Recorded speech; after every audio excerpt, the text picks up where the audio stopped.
శ్రీమాత్రే నమః. అందరికీ శుభోదయం అండి. అందరూ ఏం చేస్తున్నారు?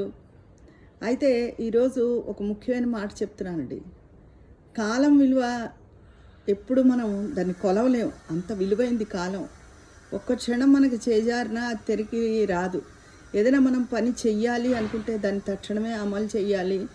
తర్వాత పెద్దవాళ్ళు ఏదైనా చెప్తే అది చాలా అనుభవంలోంచి చెప్పింది వాళ్ళు. మాకే అన్నీ తెలుసు అని పిల్లలు అనుకోకూడదు. కనీసం అది పాటించినా పాటించకపోయినా వింటే మనకు సంతోషంగా అనిపిస్తుంది. వినాలి.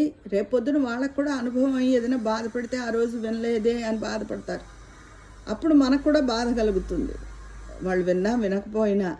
అందుకని అందరూ పెద్దవాళ్ళు ఏదైనా చెప్తే ఒక నిమిషం ఆగి ఆలోచించుకోండి, ఆ ప్రకారం చేయండి. తర్వాత మీ ఇష్ట ప్రకారం కూడా చేసుకోండి.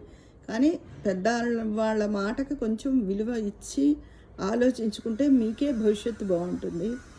టైం కాలాన్ని ఎవరైనా సరే, చిన్నవాళ్ళైనా సరే పెద్దవాళ్ళైనా సరే వాయిదాలు వేసేస్తూ ఉంటారు. కొంతమంది మగవాళ్ళు వాళ్ళు పనులు అది అప్పటికప్పుడే చెయ్యాలి. చేస్తేనే ఆ పని సక్రమంగా అవుతుంది. లేట్ అయ్యి కొద్దీ దాని రిజల్ట్స్ తేడాగా వస్తాయి, మళ్ళీ ఇబ్బంది పడవలసి వస్తుంది. ఇదండి ఈరోజు నేను చెప్పే మాట. ఉంటాను.